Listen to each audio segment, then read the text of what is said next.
आप सबका एक बार फिर से हमारे चैनल पर स्वागत है। और आज का हमारा लेसन प्लान है मैथ का। लेसन प्लान संख्या है 15 और मैथ का लेसन प्लान है। और आज का टॉपिक है हमारा सरल समीकरण, सिंपल इक्वेशन। फिर यहाँ पर हमारा डेट आता है, क्लास है यहाँ पर 7 और कालांश। तो इस तरह से हम अपने लेसन प्लान की एंट्री करते हैं। इसके बाद आता है हमारा सामान्य उद्देश्य। सामान्य उद्देश्य यहाँ पर मैंने 4 लिखे हैं। फर्स्ट है कि छात्रों में वैज्ञानिक गतिविधियों को आधार बनाकर नैतिकता, मूल्यों व दृष्टिकोण को उत्पन्न करना। सेकंड है छात्रों को सीखने के दौरान सक्रिय रखना व उनमें स्थानात्मकता का विकास करना। थर्ड है छात्रों में समस्या समाधान की समझ को विकसित करना। और फोर है छात्रों में वैज्ञानिक विधियों द्वारा प्रतिदिन की समस्याओं का समाधान करना। इसके बाद आता है हमारा विशिष्ट उद्देश्य। फर्स्ट लिया है हमने यहाँ पर कि छात्राएं सरल समीकरण के बारे में ज्ञान प्राप्त कर सकेगी। सेकंड है छात्राएं सरल समीकरण को तुलना विधि से हल करने के बारे में समझ सकेगी। और थर्ड है हमारा छात्राएं सरल समीकरण से संबंधित प्रश्नों को हल कर सकेगी। इसके बाद आता है हमारा सहायक सामग्री, चौक, डस्टर, लपेट सैंपल, चार्ट, मॉडल इत्यादि। फिर आता है हमारा पूर्व ज्ञान।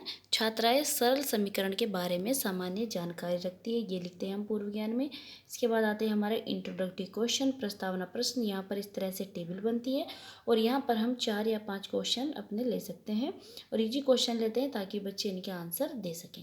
फर्स्ट क्वेश्चन हमने लिया है कि कोई एक चर राशि बताइए, तो बच्चे इसका आंसर देंगे एक्स वाई। फिर x में 3y को जोड़िए। सेकंड क्वेश्चन हमारा ये है, बच्चे इसका आंसर देंगे x प्लस 3y।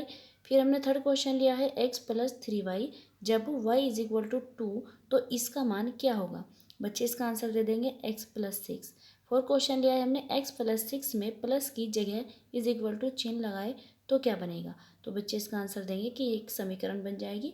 और बच्चे मतलब इस तरह से आप यहाँ पर ये 4 क्वेश्चन को भी अपना समस्यात्मक प्रश्न ले सकते हो। लेकिन मैंने यहाँ पर एक क्वेश्चन और बना लिया है, 5th क्वेश्चन कि सरल समीकरण किसे कहते हैं, तो मैंने ये वाला समस्यात्मक प्रश्न हो गया है बच्चों के लिए।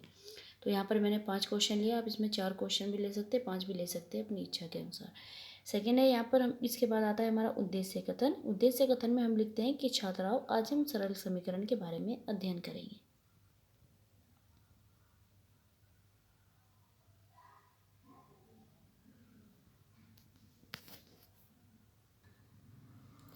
इसके बाद हमारे इस तरह से 6 कॉलम बनते हैं। शिक्षण बिंदु, अपेक्षित व्यवहारिक उद्देश्य, शिक्षण अधिगम, छात्र अध्यापिका क्रिया या छात्रा क्रिया, अनुभव, शिक्षण विधि, प्रवृत्ति, सहायक सामग्री और मूल्यांकन। तो सबसे पहले हमने लिखा है यहाँ पर सरल समीकरण, हम सरल समीकरण के बारे में बताएंगे। सेकंड कॉलम में हमने लिखा है कि छात्राएं सरल समीकरण के बारे में ज्ञान प्राप्त कर सकेगी। तो यहाँ पर सबसे पहले हमने विकासात्मक प्रश्न लिया है एक, हमने लिखा है कि x इज इक्वल टू 2 में कितने पक्ष है, तो बच्चे बताएंगे 2 पक्ष है। सेकंड क्वेश्चन है हमारा सरल समीकरण क्या होता है, बच्चे इसका आंसर मतलब नहीं दे पाएंगे, तो ये हो जाएगा समस्यात्मक प्रश्न, विधि हो जाएगी हमारी प्रश्नोत्तर विधि। फिर इसके बाद आता है हमारा छात्र अध्यापिका कथन लिखेंगे हम और सरल समीकरण के बारे में यहाँ पर लिखेंगे। देखिए, यदि समीकरण में एक चर हो तथा उन चर की अधिकतम घात 1 हो, सरल समीकरण कहलाता है। जैसे x minus 4 is equal to 2, y is equal to 2 इत्यादि। समीकरण के दोनों पक्षों का संख्यात्मक मान सदैव बराबर होता है। एक समीकरण में कम से कम 2 व्यंजक होने चाहिए तथा दोनों के बीच बराबर का चिन्ह होना चाहिए। और एक समीकरण में बराबर के चिन्ह के साथ चर तथा अचर होते हैं। अब देखिए, यहाँ पर हमने एक एग्जाम्पल भी लिया है। क्वेश्चन है हमारा 2m plus 4 is equal to 10। ठीक है, अब हम इसको सॉल्व करते हैं। तो इधर देखिए, सबसे पहले तो 2m प्लस का 4 है इसके साथ में, तो ये 4 हमारा प्लस का है, तो 10 की साइड जाएगा, ये माइनस में हो जाएगा। तो हमने लिखा है 2m is equal to 10 minus 4। इसके बाद 10 में से 4 माइनस करेंगे 6, तो 2m इज इक्वल टू 6। फिर जो 2 है वो m के साथ में मल्टीप्लाई में है, तो जो संख्या हमारी इधर मल्टीप्लाई में होती है वो दूसरी साइड जाकर के उसके अपॉन में आ जाती है। तो m is equal to 6 upon 2, तो 2 से हम 6 को भाग देंगे 3, तो m इज इक्वल टू आएगा हमारा 3, ये इसका आंसर हो जाएगा। इस तरह से यहाँ पर हमने एक एग्जाम्पल भी लिया है। फिर इधर हम लिखते हैं कि छात्राएं ध्यानपूर्वक सुनेगी, समझेगी व श्यामपट्ट कार्य को अपनी कॉपी में नोट करेगी। विधि हो जाएगी हमारी व्याख्यान विधि। जब हम यहाँ पर अपना एक टीचिंग पॉइंट कंप्लीट करते हैं तो उसके बाद हम मूल्यांकन वाले कॉलम में एक क्वेश्चन लिखते हैं। तो यहाँ पर मैंने एक क्वेश्चन लिखा है कि सरल समीकरण किसे कहते हैं। बच्चे अब इसका आंसर दे देंगे ईजिली, क्योंकि हम सरल समीकरण के बारे में बच्चों को पढ़ा चुके हैं। इसके बाद आता है तुलना विधि।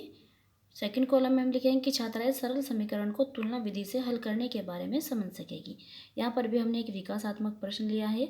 देखिए फर्स्ट है, यदि समीकरण की घात 1 है, चर भी 1 है, तो समीकरण क्या कहलाएगी? तो बच्चे इसका आंसर देंगे सरल समीकरण कहलाएगी।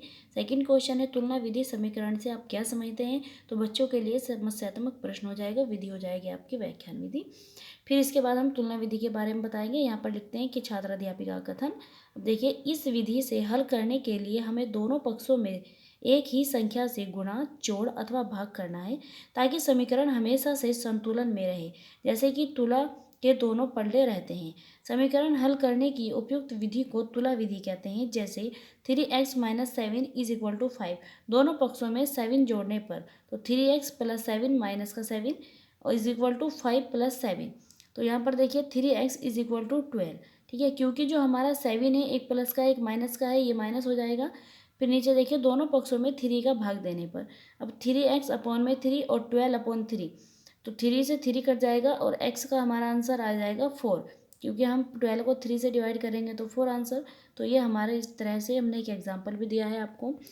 फिर इसके नेक्स्ट कॉलम में हम लिखेंगे कि छात्राएं ध्यानपूर्वक सुनेगी, समझेगी व स्वयंपट कार्य को अपनी कॉपी में नोट करेगी।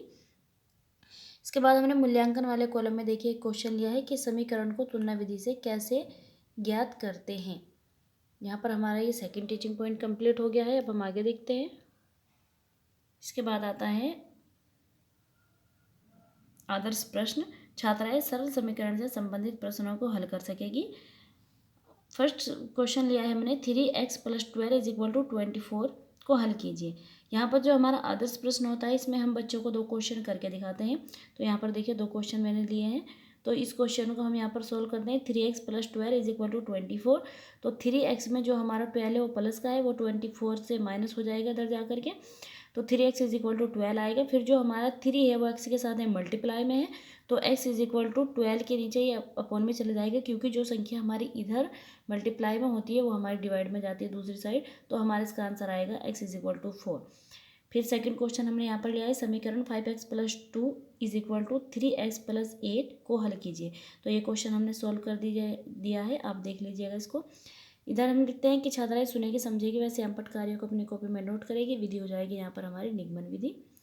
इसके बाद आता है हमारा अभ्यास प्रश्न। अब हम यहाँ पर क्वेश्चन देते हैं बच्चों को प्रैक्टिस के लिए। सेकंड कॉलम में हम लिखते हैं कि छात्राएं सरल समीकरण से संबंधित प्रश्नों को स्वयं हल कर सकेगी।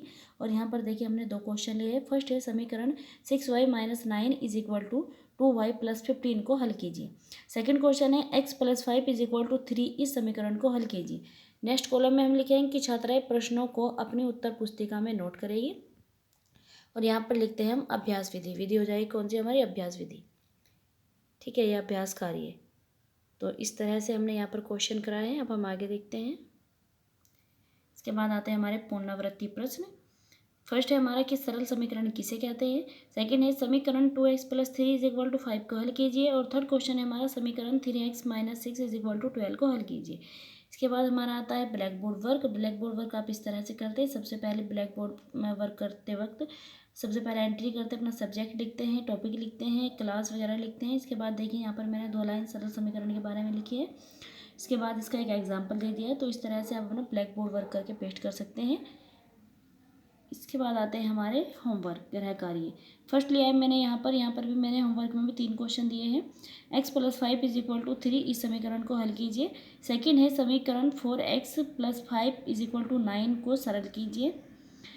थर्ड है, समीकरण 3x - 2 = 12 को हल कीजिए। और इसके बाद आता है हमारा संदर्भ पुस्तक कि हमने ये लेसन प्लान कहाँ से बनाया है। तो मैंने यहाँ पर लिखा है NCERT द्वारा अनुमोदित कक्षा 7 की गणित की पाठ्य पुस्तिका। इस तरह से यहाँ पर हमारा लेसन प्लान कंप्लीट होता है। और अगर आपके लिए वीडियो हेल्पफुल रही हो तो प्लीज़ वीडियो को लाइक कीजिएगा, शेयर कीजिएगा और कमेंट करके बताइएगा कि आपको ये वीडियो कैसी लगी। जो हम आपके लिए लेसन प्लान बना रहे हैं वो आपके लिए हेल्पफुल है या नहीं है, आपकी हेल्प उनसे होती है या नहीं होती है, प्लीज़ बताइएगा। और चैनल को सब्सक्राइब ज़रूर कीजिएगा।